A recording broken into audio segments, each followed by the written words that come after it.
Gold trusted gold buyers. మీరు తాకట్టు పెట్టిన బంగారాన్ని విడిపించి ఈ రోజు ఉన్న మార్కెట్ ధరకు కొనబడను.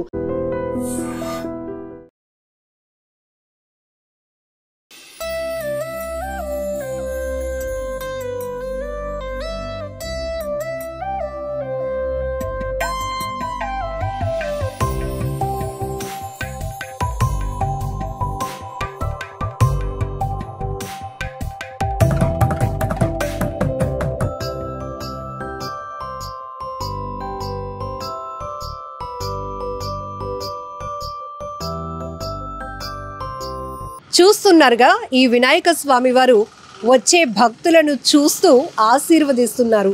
చాలా వినూత్నమైనటువంటి కాన్సెప్ట్ ఇది. ఉత్తమ్ యూత్ అసోసియేషన్ 1992 నుంచి కూడా కంటిన్యూస్లీ విశాఖలోని విశాలాక్షి నగర్లో వినాయక చవితి ఉత్సవాలు చేస్తోంది. ప్రతి ఏటా కూడా భక్తుల ఎక్స్పెక్టేషన్స్ కూడా మారుతూ ఉన్నాయి. నేపథ్యంలోనే కొత్త కొత్త థీమ్స్తో భక్తులను ఆకట్టుకునే విధంగా నిర్వాహకులు ప్లాన్ చేస్తున్నారు. ఇక్కడ ఉత్తమ్ యూత్ అసోసియేషన్ ఈ ఏడాది ఏర్పాటు చేసినటువంటి వినాయక విగ్రహం చాలా స్పెషల్ అట్రాక్షన్ అండ్ చాలా ప్రత్యేకమైనదని చెప్పాలి. ఎందుకంటే మనసు నిండా ఏదో బాధతో స్వామి మమ్మల్ని కరుణించు, మాకు మీ ఆశీర్వాదాలు ఇవ్వండి అని వచ్చే భక్తులకు అప్పటి వరకు కళ్ళు మూస్తూ తెరుస్తూ ఉన్నటువంటి ఈ స్వామివారిని ఒక్కసారిగా చూసే వాళ్ళు ఎవరైనా కూడా మనసు పులకరించిపోతుందని చెప్పాలి. ఒకవైపు ఆ కాన్సెప్ట్ అలా ఉంచితే విగ్రహం రూపం కూడా చాలా అత్యద్భుతంగా ఉంది. ఎందుకంటే ఒక భక్తి భావంతో చేసే ఉత్సవాలు ఎలా ఉండాలి అని చెప్పడానికి కూడా ముందుగా ఇక్కడ ప్రతిష్ఠించేటటువంటి మండపాల్లో ప్రతిష్ఠించేటటువంటి విగ్రహాల రూపు కూడా చాలా ఇంపార్టెంట్. ఇక్కడ మీరు చూస్తే రండి మీకోసమే నేనున్నాను అంటూ స్వామివారు ఎదురు చూస్తున్నట్టుగా వచ్చి కళ్ళు మూసుకొని 2 చేతులతో స్వామివారికి నమస్కరిస్తున్న సమయంలో ఒక్కసారిగా ఆ వినాయకుడు మన వైపు చూస్తే ఎలా ఉంటుందో చెప్పడానికి కూడా చాలా అత్యద్భుతంగా ఉన్నటువంటి విగ్రహంగా చెప్పొచ్చు దీన్ని. సో ఉత్తమ్ యూత్ అసోసియేషన్ ఈ ఏడాది ఈ కాన్సెప్ట్తో పెట్టడం వల్ల కళ్ళు తెరిచి చూస్తున్న వినాయకుడి విగ్రహం ఏర్పాటు చేశారంట అంటూ ఇప్పుడు వైజాగ్లోనే చాలా టాక్ నడుస్తోంది ఈ విగ్రహం గురించి ప్రత్యేకంగా. సో ఆర్గనైజర్స్తో కూడా ఒక్కసారి మాట్లాడదాం. ఎప్పటి నుంచి మీరు ఈ థీమ్ తీసుకుంటున్నారు? అంటే ఎవ్రీ ఇయర్ కూడా భక్తుల ఎక్స్పెక్టేషన్స్ కూడా పెరుగుతున్నాయి. ఈసారి మన ఊర్లో ఎలాంటి విగ్రహం పెడతారో వీళ్ళు అని ఆలోచన ముందుగానే భక్తుల్లో కనిపెడుతూ ఉంది. సో మీరు ఈ కాన్సెప్ట్ ఎందుకు తీసుకున్నారు? మేము ప్రతి సంవత్సరం ఇలాగే గ్రాండ్గా వినాయకుడు బాగా నిండుగా కనిపించడం కోసం మేము దగ్గరుండి కస్టమైజ్ చేయించుకుంటున్నామండి ప్రతి సంవత్సరం. ఇది 1992 నుంచి మా పెద్దవాళ్ళ దగ్గర నుంచి అలాగా ఫాలో అవుతూ వస్తున్నామండి మేము. వాళ్ళ దగ్గర నుంచి ఇప్పుడు మా చేతిలోకి ఎలా హ్యాండ్ ఓవర్ వచ్చింది, మా దగ్గర నుంచి ఇంకా నెక్స్ట్ జనరేషన్కి వెళ్ళాలని మేము కోరుకుంటున్నాం. 100% చెప్పాలంటే వినాయక చవితి ఉత్సవాలు చాలా ప్రత్యేకం. మరీ ముఖ్యంగా చిన్నపిల్లలకి చాలా ఇష్టమైన పండుగ. సో స్కూల్కి కాలేజీలకు వెళ్ళిపోతున్నప్పుడు అలా వినాయకుడిని ఒకసారి చూసి వెళ్ళిపోవాలి, అంటే దర్శనం చేసుకొని వెళ్ళిపోవాలి. నిమజ్జనం అప్పుడు కూడా చాలా ఎమోషనల్ అయిపోతూ ఉంటారు.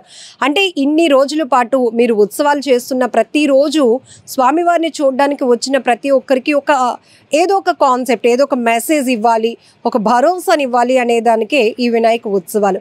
సో ఈ థీమ్ ఎందుకు తీసుకున్నారు? స్వామివారు వచ్చే భక్తుల్ని కళ్ళు తెరిచి చూడటం అనేది చాలా అత్యద్భుతంగా ఉంది. ఎందుకు ఈ థీమ్ తీసుకున్నారు? అంటే లాస్ట్ ఇయర్ కంటే ఈ సంవత్సరం ఇంకా బెటర్ చేయాలి అని మేము ఒక కాన్సెప్ట్ ఆలోచించి, అంటే డిఫరెంట్గా కనిపించాలని దేవుడు అనుకుని మేము ఒకసారి ఏదో ఒకటి వెరైటీగా పెట్టాలని కళ్ళు బ్లింక్ అయ్యేది పెడదామని చెప్పి, అంటే వచ్చే భక్తులు కూడా అట్రాక్షన్గా ఉంటుంది, అంటే ఒకరి నుంచి ఇంకొక 10 మంది చెప్పుకునేలాగా ఉంటుంది అని చెప్పి మేము థింక్ చేసేలాగా మొత్తం మా కమిటీ అందరూ డిసైడ్ అయ్యి మేము దగ్గర నుంచి చేయించుకున్నాము. సో ఒక్కసారి ఇక్కడికి వస్తున్నటువంటి వారి ఎమోషన్స్ ఎట్లా ఉన్నాయి అలా స్వామివారు చూసినప్పుడు?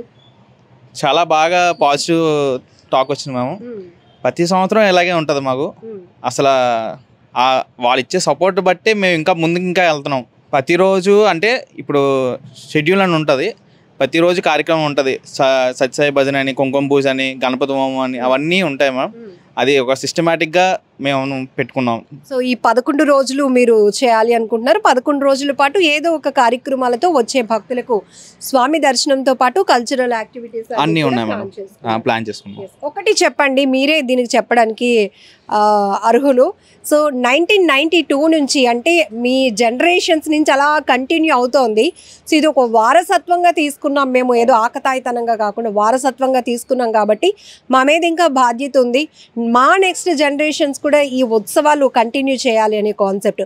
అప్పుడు మీరు ఈసారి ఏర్పాటు చేసి విగ్రహం ఇలా ఉండాలి, చాలా జాగ్రత్తగా చేయాలి, వచ్చే భక్తులందరూ మెచ్చుకోవాలి అనే ఆలోచన మీకు వచ్చినప్పుడు ఏమనిపిస్తుంది? రెస్పాన్సిబిలిటీని ఎలా తీసుకుంటున్నారు ఆర్గనైజర్స్? మేడం ఇప్పుడు చిన్న పిల్లల దగ్గర నుంచి పెద్ద వరకు మా కాన్సెప్ట్ ఏంటంటే దేవుడు అనేది కొంచెం అందంగా బల్క్గా కనిపించాలి, కొంచెం నిండుగా కనిపించాలి, ఆ వచ్చే వాళ్ళు కూడా ఒక పాజిటివ్గా రావాలి అనే కాన్సెప్ట్ మేము తీసుకున్నాం మేడం.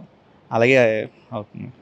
సో మీ పాజిటివ్ ఆలోచన పాజిటివ్ వైబ్స్ ఇస్తుంది ఇక్కడ 100% చెప్పొచ్చు. విగ్రహాన్ని చూడగానే ఏదో తెలియలేనటువంటి ఒక ఆనందం మనసుకు కలుగుతోంది. దాంతోపాటు అంటే భగవంతుడు మన కోసమే ఉన్నాడు అనే ఒక ధైర్యం ఇవ్వడానికి ఏదో ఒక కాన్సెప్ట్ ఉండాలి. కాబట్టి ఈసారి మేము ఆ విగ్రహం ఐస్ బ్లింక్ చేస్తున్నట్టు, అంటే స్వామివారు భక్తుల్ని కళ్ళు తెరిచి చూస్తున్నట్టుగా మేము ఈసారి ఈ కాన్సెప్ట్తో ఇక్కడ విగ్రహం ఏర్పాటు చేసి ఉత్సవాలు చేస్తున్నామని చెప్తున్నారు.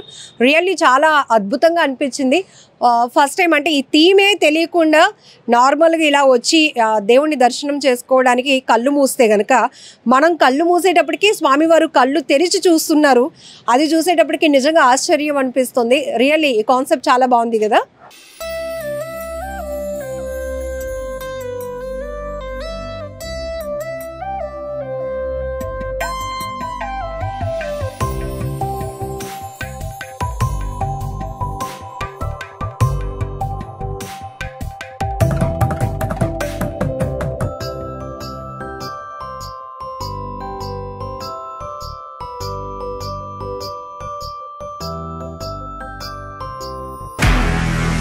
నిజంగా ప్రస్తుతం ఉన్నటువంటి సమాజం దేనికి ప్రయారిటీ ఇస్తుంది? ఆర్థిక సంబంధాల చుట్టూ మాత్రమే తిరుగుతుంది. మళ్ళీ ఎన్నికలంగానే చాలా విరక్తి కలుగుతాను. మంచి అనిపిస్తుంది కదా, లేడీస్ కూడా ఛాలెంజింగ్ జాబ్స్ చేసినప్పుడు చాలా బాగుంటది. ట్రాఫిక్ అసిస్టెంట్స్ గా నియమించిన ట్రాన్స్జెండర్స్ అందరితో సాల్యూట్ చేయించుకుంటున్నారు. ఫుడ్ డెలివరీ ఇవ్వటానికి వెళ్ళినటువంటి డెలివరీ బాయ్ అనిల్ పై కళ్ళ ముందు